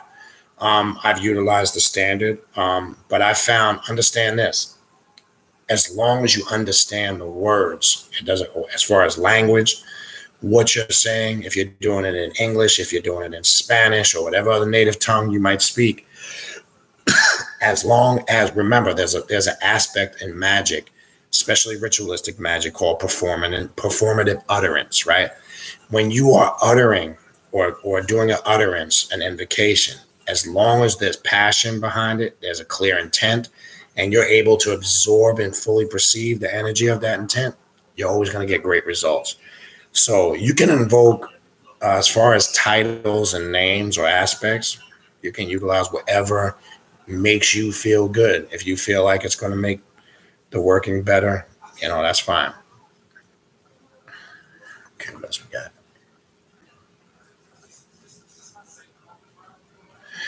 Yeah, and I know it's a touchy subject. I see Brother Gilberto and Anarchy Zed. When you lose somebody, believe me, I'm sure everybody in this room has lost somebody close to them. I mean, me this year alone, I could tell you that. Recently, my father, which would be a year in January, lost my mother years prior to that. My older son's first mother in 2011. Remember, one of the aspects of working with the death current is to understand death, and understanding it and putting it into perspective, it makes it a lot easier when you're familiar with it, because part of the death current and the beauty of it is the level of awareness and consciousness that you're able to tap into. It's not that we're looking to speed up the death process. That's not what I'm saying. What I am saying is it helps you not just deal with it better within yourself, but it helps you in relation, such as a situation like this. Now, the effect, everybody deals with the loss of an individual differently. And I mentioned this before. Many times before I've talked about this. People have different ways of dealing with it. Some people try or tend to block it out and they stay busy.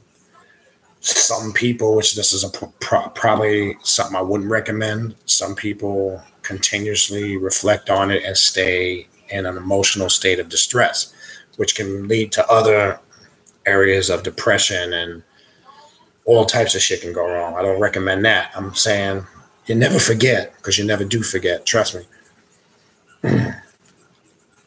But you also know, and I see some people typed it in, you hear the term life. Unfortunately, life continues on. And you got to keep living. You got to put it into perspective. You got to understand it. And you try to reflect on, the good things that you remember. Because when you give life and energy to what went wrong or the bad things, then you start tapping into the essence of that energy. And that energy starts to consume you, and you start to become that energy. And that poses a huge problem, trust me. But when you're grounded here, one thing that it can't take from you is all of the positive things or experiences that you had with that person. And this is why in my culture, we don't believe in laying people out for a whole week. I know a lot of cultures do that, because to me, it just delays the process, and you want to remember people at their highest heights. In my culture, we tend to do it within 3 days, and we believe more so, I say believe because it's a tradition of cremation. That's just one aspect of many different cultures, but we don't believe in laying a person out for a week, 2 weeks, and it just becomes drudgery. I don't even like going to wakes, not because of any personal hang up or fear. I just don't want to, my last image doesn't want to be of that person laying doormat. I want to remember, you know, an aspect of them when they was alive. But that's what I'm saying. Everybody deals with it differently. So we can't expect people to look at it and perceive it the way we do. So this is why we have to have a certain level of understanding. And I'm saying that in relationship to you two brothers' comments. I get it. Everybody deals with it differently. But the only thing I would say is, you know, put it into its perspective and do your best, you know, to keep moving forward. Because unfortunately, I got to keep it real. At the end of the day, nobody really gives a fuck, and the world keeps moving and life keeps going on. You either make the choice to keep moving with it and keep living and going on, or you just get lost in the shuffle. That's the reality. So, yeah.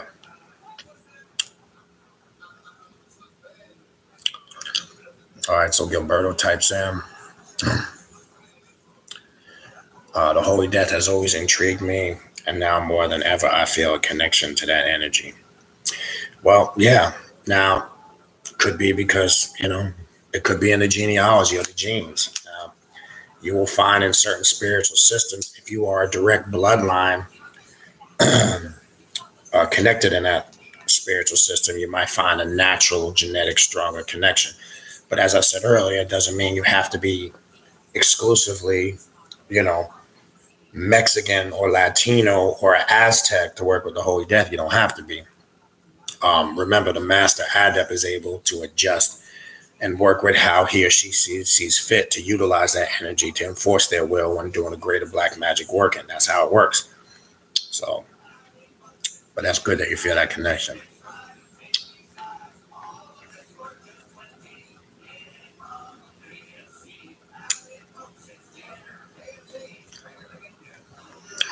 All right. Ammon Blackstone types in. All right. I work with the black or gold one, purple sometimes as well. Yes, and those are good aspects. And all of those are on the 7-colored aspect. Remember the purple, the reason why I mentioned earlier, a lot of people use the purple aspect of the Holy Death as a gatekeeper. And remember, purple is also the color that's synonymous with Maman Brigette, which is Baron Samedi's wife. Purple is also one of the colors, in addition to black, that's associated with both of them. And remember, they are gate. They are also gatekeepers, and they open the roads or they clear paths and make that connection as gatekeepers to the spirits of the dead. And I found working with that aspect can be very powerful. You can utilize it in the black, but you can use it specifically with the purple.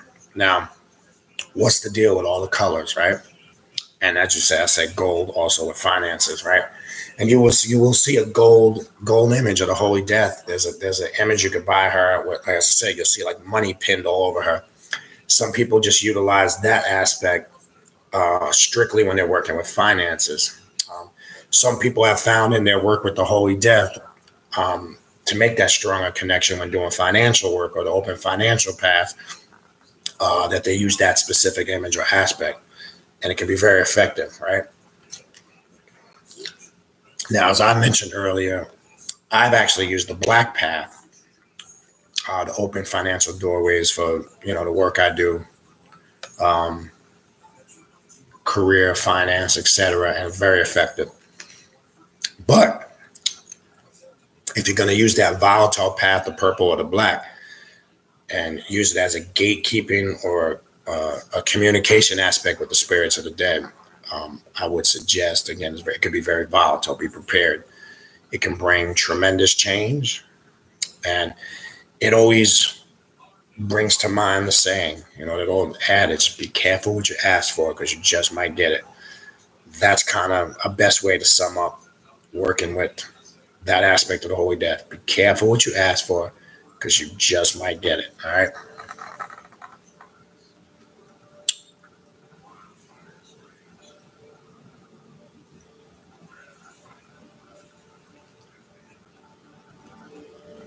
All right.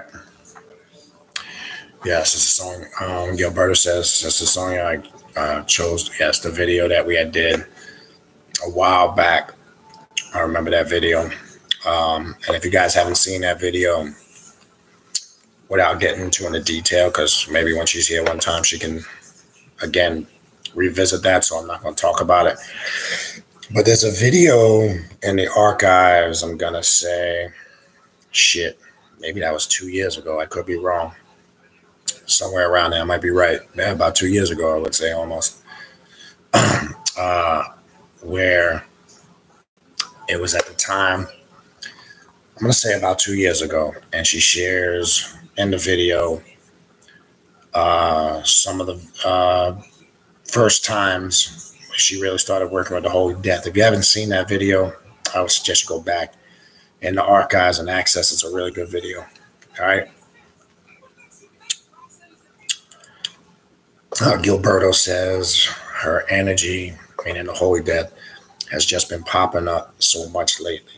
Well, when people say stuff like that, I'm seeing it. It's popping up. That's your higher self communicating to you. You can use the term. That's a sign. But to me, I would utilize that as a green light to move forward and do some type of work, because there's many methods the spirits will use to present themselves. Now, I've shared briefly in relation to the topic this evening. I'll briefly run through it without getting too long with detail. My first exposure to the Holy Death, something that came full circle to me recently in the last couple of years. I first stumbled across, or any familiarity I first even heard of or connected or saw the Holy Death was, as I mentioned in the past, the early 1990s. I'm going to say it was around 93, maybe 94. I was in an indoor flea market, and I remember walking past. There was this Mexican lady that had this beautiful shop with all like occult stuff in it, and behind the counter, she had tons of shit with the Holy Death. And I remember seeing the image of the female Grim Reaper of Death. And last thing I want to talk about is the symbols. I didn't go over that on some of them statues.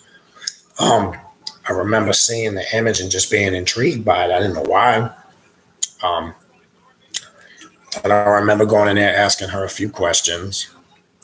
And when I reflect back on it now from that point when I first saw it, I didn't really do much with it until years later. I remember, but I realize now as I reflect back, that was just her way of opening the door, making that awareness there. And it's funny, even though I didn't immediately go to work with it, I still would just randomly tap into aspects of it. It would just pop up, like you're saying. Well, until I realized, shit, this keeps popping up. I need to really pursue this a little deeper. I can't keep ignoring this quote unquote popping up message. Why does this keep coming up? Well, the higher self is trying to communicate. Look, this is an avenue you need to look into. And then now as I reflect back, and I could still see the shop walking in there, I could still clearly see the lady's face and know exactly what she looked like. As I zone in and reflect back on that, I see this certain expression on this lady's face that I remember clearly.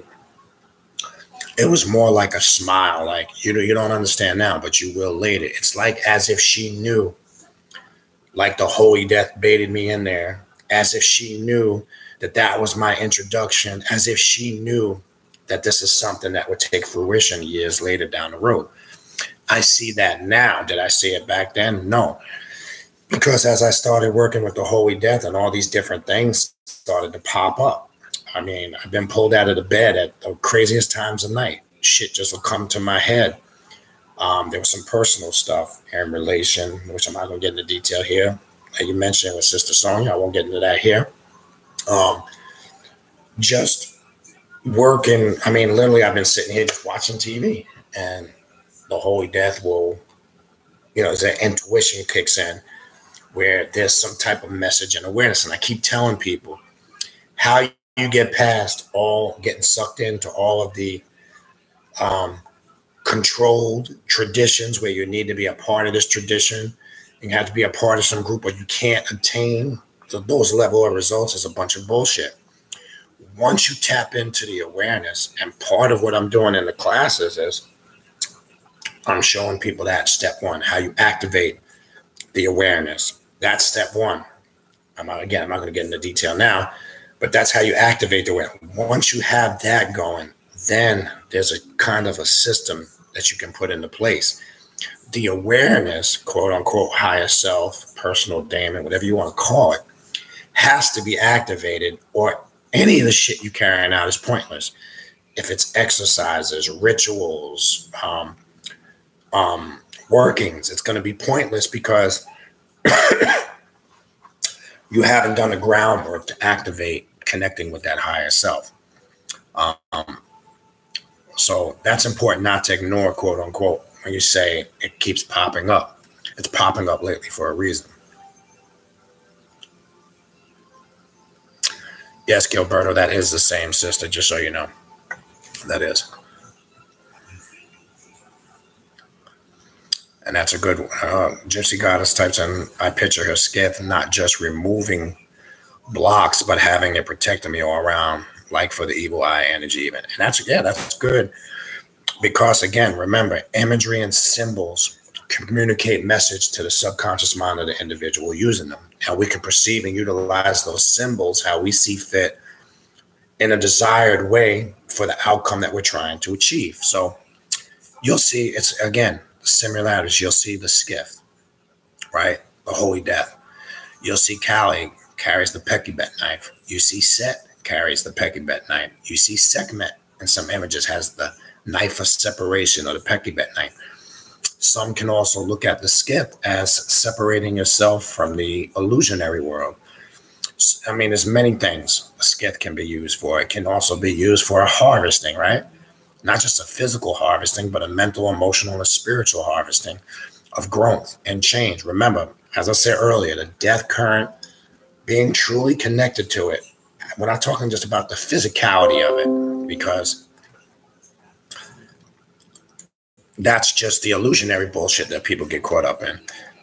It represents evolution, growth, and change. Okay? All right.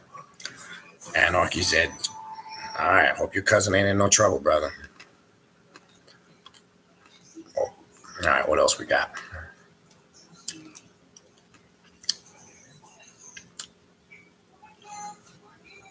Hold on, things skipped on me. Bear with me.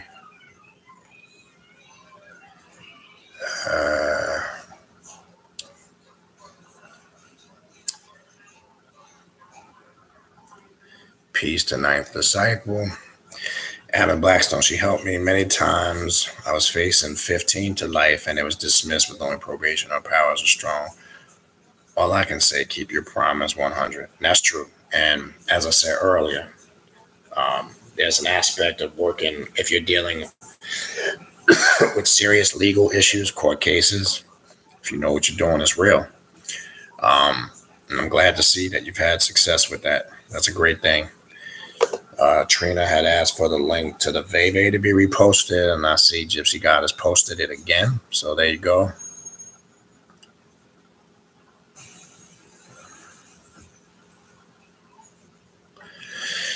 Yeah, there's many, as Gypsy Goddess just typed in, there's many different testimonials and accounts to the power of the Holy Death. Look, one thing, here's the reality. Remember, we as individuals can only proclaim what we personally experienced, what we've personally accomplished. Now, that doesn't mean because a person makes a personal declaration that you should accept what they're saying on face value.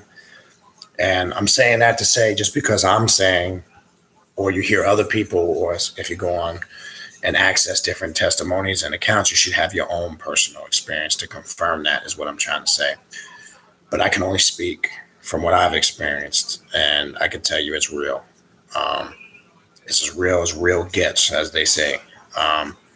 So, and I'm not interested in personally, and I say this with all due respect, I'm not interested personally if anybody really, agrees with it or not. That's irrelevant. Okay.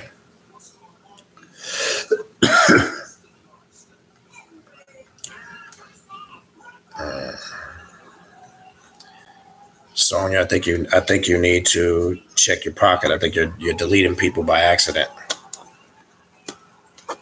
I'm not sure if you. It looks like you blocked out Gilberto and a couple people.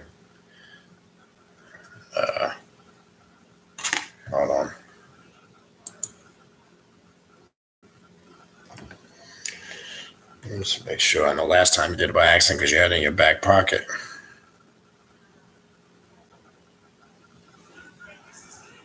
Hold on 1 second, people.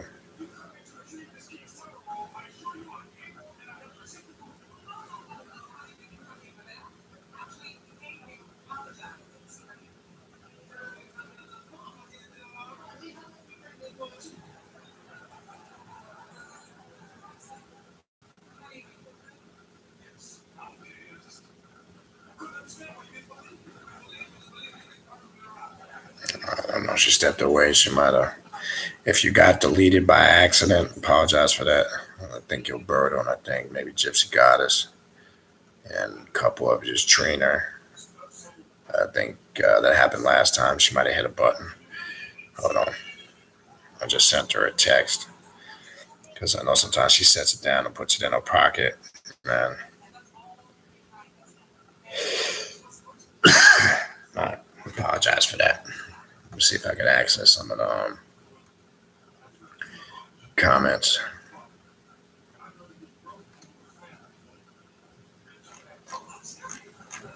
All right, bear with me here.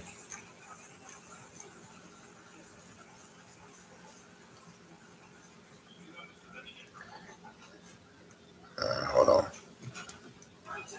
All right, the way I left off here.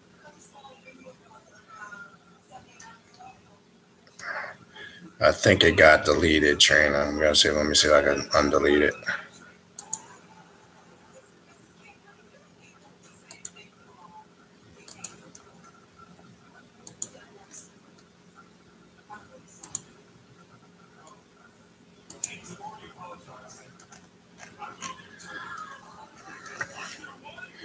Hold on.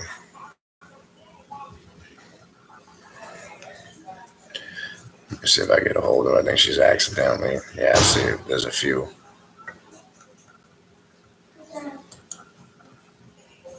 Oh, you got. All right, buddy. You out? You want to sleep? I might check on you in a minute. Okay. And Mom. Love you. Oh, just okay. All right. All right. So where we at? All right. She's back. She apologizes. She's putting them back in. If you got accidentally deleted, just because it was an accident, it wasn't intentional. Just because we got the moderator slipping. Let me stop. All right, so let me see where I left off to try to get through the rest of this and wrap this up. I'm going to do a second part on this. There's more I wanted to go over I couldn't get to. It's just too much. One more part on this will cover it. So I'm definitely going to do another section on this. So, all right, there's some more questions here I want to get to. All right, is where I left off right here. All right. All right. All right. Yeah, Don Metatron. Good. He utilizes all systems. That's awesome. Yeah, like I said again, that's up to you as the individual. You utilize whatever you feel is necessary, works for you. Everybody's going to have their own niche. Everybody's going to have their own method. Everybody's going to have certain things they gravitate to more than others. That's a beautiful thing. So again, when people always ask the question, right, I've mentioned this so many times in the past, what is it I should do? And I say you should do whatever you need to do that gets you results.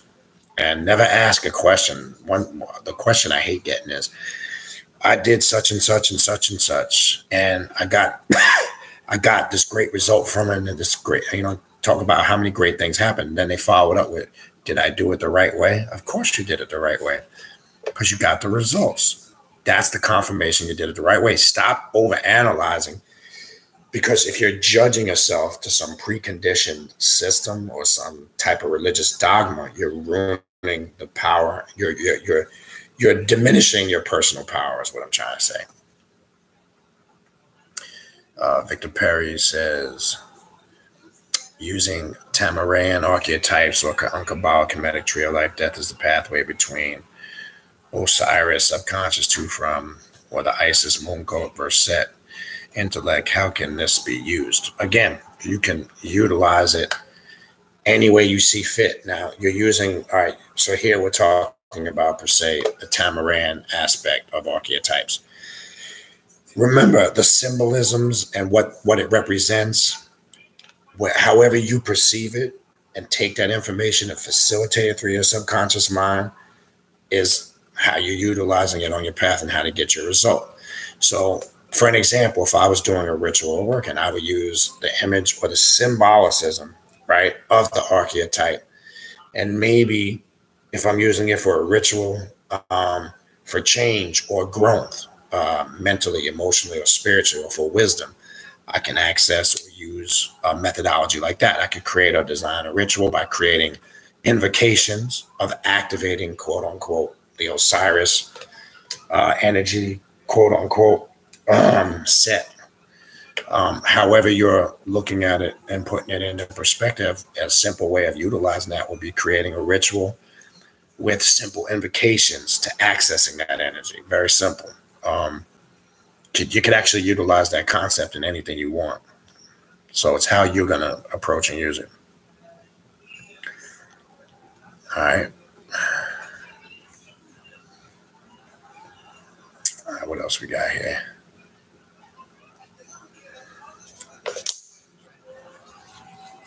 I'm trying to get through the rest of these questions and finish up, only because I got something to do before it gets too late.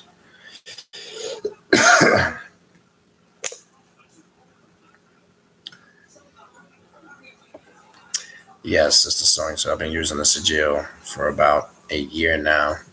Yes, she has.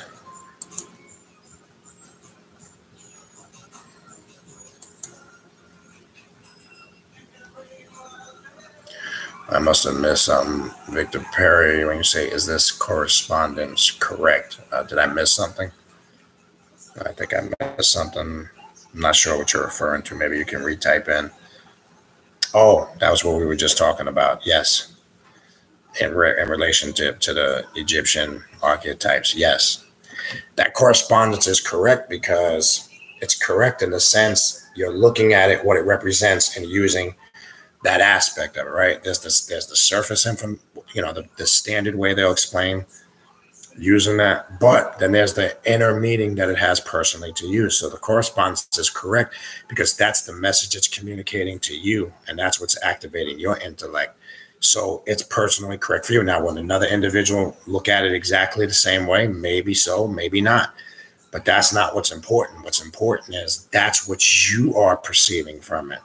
And as long as you're able to take that perception and put it into motion, not just read it and look at it on the surface and go, oh, that sounds deep and heavy, but you're able to now apply that in doing your personal work on self, now it becomes a divine reality to you. And the only thing that matters is that's a reality to you. It doesn't matter how somebody else perceives it. It doesn't matter how somebody else is corresponding with it or connecting with it. The only thing that matters is that you're corresponding and connecting with it in that way, and it's effective and it's working for you. That's the only thing that matters. That's what this is about. All right. Sister Sewing types in, some people are followers, period. And that's true. And remember, this path is not, I can't stress that this path is the farthest thing from being a follower. Okay?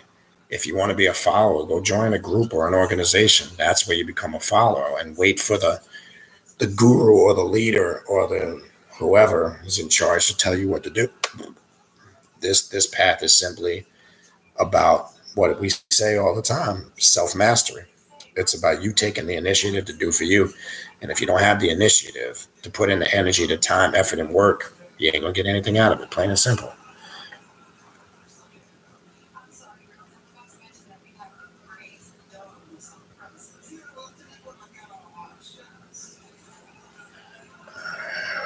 All right, what else we got?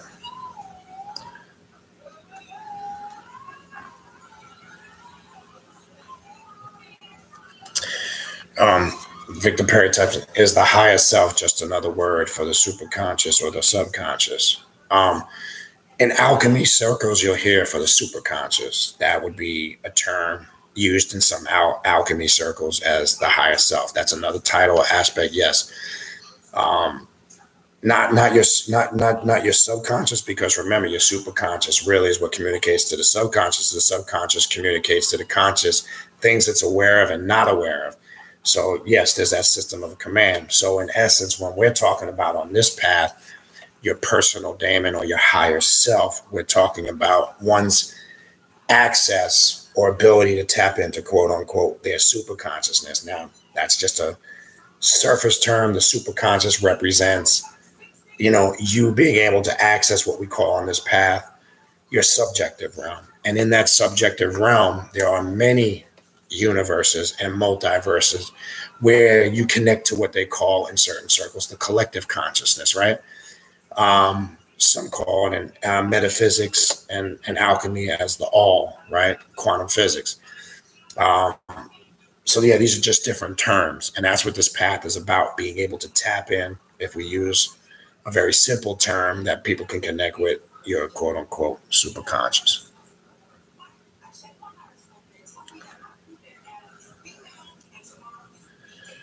Mark Agliar, thanks for all the nonsense. I appreciate it. Anything I can help with. Gilberto, you back, man. Get on Sonia's ass for that, man. That thing ain't got nothing to do with me, man. She over there with the cell phone in her back pocket, sitting on it and shit. Probably eating, frying up some chicken wings or some shit.